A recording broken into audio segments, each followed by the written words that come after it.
Yo, what is going on, guys? Welcome back to the channel. It is Hart, and today I'm breaking down the 5 must plays that you guys should be putting into your DraftKings lineups this week for week 1 of the NFL season. So if you're new to the channel, subscribe, comment, hit that notification bell, hit that like button, and let's get into the breakdown. So before the breakdown, just want to say follow me on Twitter, HartDFS. As you can see right here, we'll answer any of your guys' questions, talk fantasy sports, NFL, basketball, all that good stuff on my Twitter. Follow me there. And yeah, the first running back I have for you guys today is going to be Derrick Henry, the thumbnail, the main guy, D. Henry the King. And the reason why I like Derrick Henry here as my number 1 running back for this week for DraftKings is I know he doesn't get the receiving looks and targets that a lot of the top guys, top running backs do. But you can see, he'll maybe get 1 or 2 at most a game. A few screen plays. If he does, there's a huge chance of him breaking those off for a good amount of yards.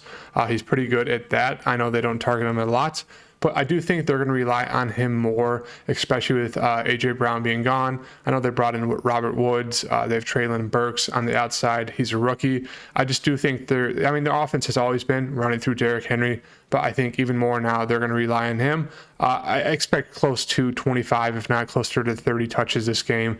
It's the Giants. They're horrendous. They're not a good team at all. And when you look at the game total here, sorry, let me find it real fast. Scroll all the way down.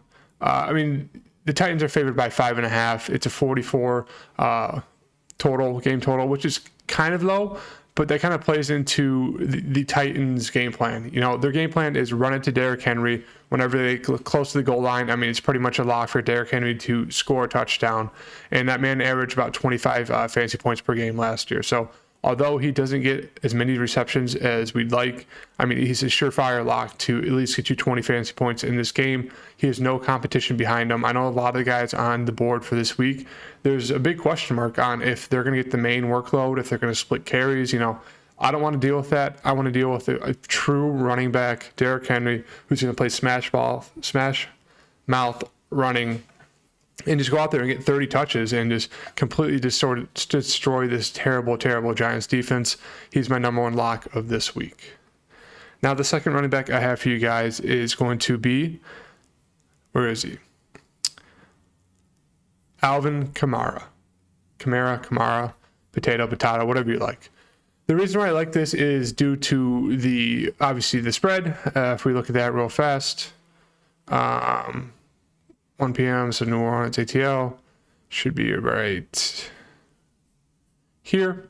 5.5 points to the Saints, 43 game total. So obviously another one that's kind of low compared to a lot of games on the board. And the reason why I like this one is a lot of people are not talking about Alvin Kamara this week for DFS, and he is an absolute workhorse when it comes to receiving. He's like a mini Christian McCaffrey. He can run it. He's a good runner. They're not going to give him a ton of touches. At times you can see he'll get 20 plus touches, and there's times where he'll get around 13 or 15. Even if he gets around 13 or 15, he comes in clutch with the pass catching. And with Jameis Winston being back, better quarterback, he's going to look to Alvin Kamara to dump it down way more than last year. Last year they had Taysom Hill. He ended up running it. He was just a terrible quarterback. He ended up overthrowing his receivers, missing them, or running it himself. Really, a lot of the games, they didn't look to him a ton when they could have checked it down a ton. So I really like Jameis Winston being back in the backfield. Way better quarterback. This offense is going to be run a lot more smoothly, and Alvin Kamara is really going to benefit. He's going to see probably close to 15 plus touches, so he has an upside there for rushing and the rushing touchdowns. But where he makes his bread and butter is the passing game. There was a game last year versus Seattle where he got, I know it was Taysom Hill throwing him the ball, but he got, 10 catches for 128 yards and a touchdown. This man is a menace in the passing game. It doesn't matter what the game total over is and if it's a close game or they're winning by a ton, because Alvin Kamara is going to play. He's still going to get passing. He's still going to get catches. He's still going to get those rushing yards. He has no competition behind him. It's Mark Ingram. They're not going to really throw him in there, maybe a little bit, just give him a breather, but really, really like Alvin Kamara here for that pass catching upside with Jameis Winston back in the pocket. My third one I have for you guys today is a combo. It is, where is it? Aaron Jones. And let me scroll down here for him. Where is he? AJ Dillon. Where are you, buddy? Sorry, I'm blind. There he is. Aaron Jones and AJ Dillon. The reason why I like this, if we head back on over to my Twitter, I post, good fantasy football advice and news. As you can see, this was last year. Packers ran 24 plays out of a 21 personnel last season. That means the 2 running backs and 1 tight end in there. So Aaron Jones and AJ Dillon figure to play a lot together this season. Now, obviously, they lost Devontae Adams. Their wide receiver core is not what Aaron Rodgers is used to. So they are really going to rely on Aaron Jones and A.J. Dillon to help lead them and win them games. They're going to rely on their defense, and then they're going to rely on Aaron Jones and A.J. Dillon to play smash mouth football, run the ball. They're going to catch it, as you can see here. Of those 24, 15 were passing plays, and 15 of those are, 7 of those 15 passing plays went to Aaron Jones for catches. It says, he only got 16 yards, but he was targeted 8 times. So of those 15 passing plays, Aaron Jones was targeted 8 times. He gets targeted on short throws, deep throws. A.J. Dillon, is a good pass catching back as well. So really expect the Packers to just ram the ball down Minnesota's throat. And Minnesota's defense is a little bit more improved, but at the same time, they're not what it seems. The Packers should have their way with this team when it comes to running the ball, and really, really like the upside in both of them, both as runners and as pass catching backs. As you can see, Aaron Jones is a pass catching machine. He's just like Alvin Kamara, and A.J. Dillon has really come into his own as a pass catcher. I know he doesn't get a ton of targets, not really like Alvin Kamara or Aaron Jones, but he's going to get those rushing yards. He's a better runner than Aaron Jones. And, he does have some upside with the pass catching, especially when they're going to be running that 21 personnel. They're really going to get putting the ball through both of their hands this season. Even their coach said they're going to be 1A, 1B. It's going to be a bit split backfield. So I really like both of these guys. Obviously prefer Aaron Jones just because he's the starting running back, but definitely think you can go down to A.J. Dillon at 5,300, get a little bit of value with that play. The fourth one I have for you guys today is going to be DeAndre Swift. Go back up here. I'm expecting a huge season from DeAndre Swift. I know last year he had to deal with a lot of injuries, so he missed a few games. Week, was it 13 to 16 he missed. That's 3 straight games. He missed week 9. So a lot of injuries he was dealing with last year, and he was still averaging about 16.6 fantasy points per game. Another one of those backs. He's probably going to see, 13 to 15 touches. If he's doing well, rushing well, he's going to see more. He can break off big yards.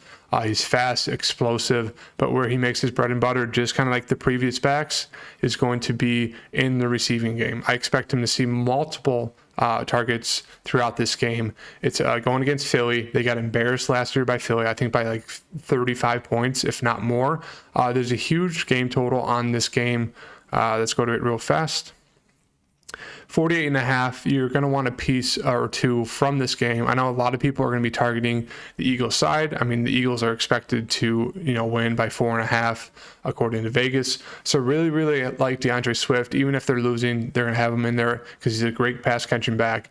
Really, really expect him to get multiple, even more than his average of, let's say, 4.5, 5 targets a game. I expect him to get closer to 8, 9 if they are losing. So even if they're winning, great running back. Really like DeAndre Swift here.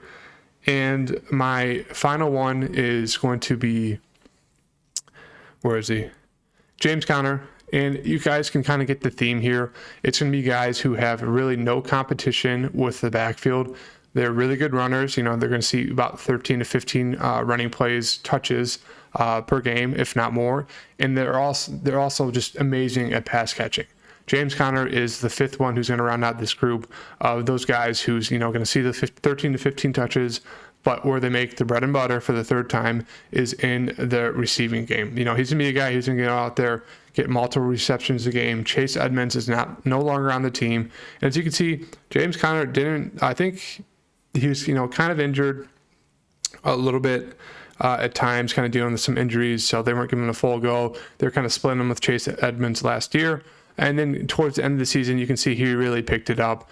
21 touches, 20, 13, 8, 15. But then came on the targets, 6, 2, 9, 2, 6, 2.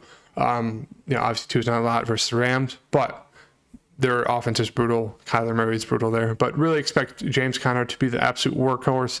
Going to see those 13 to 15 touches, if not more. Going to see a lot of looks in the receiving game, especially with Chase Edmonds gone. A lot of those looks are going to be going to James Conner. They're really going to ride him. Not scared of the backups. Don't really expect a split backfield. More of just a breather for James Conner. So he's my 5th one of all these running backs.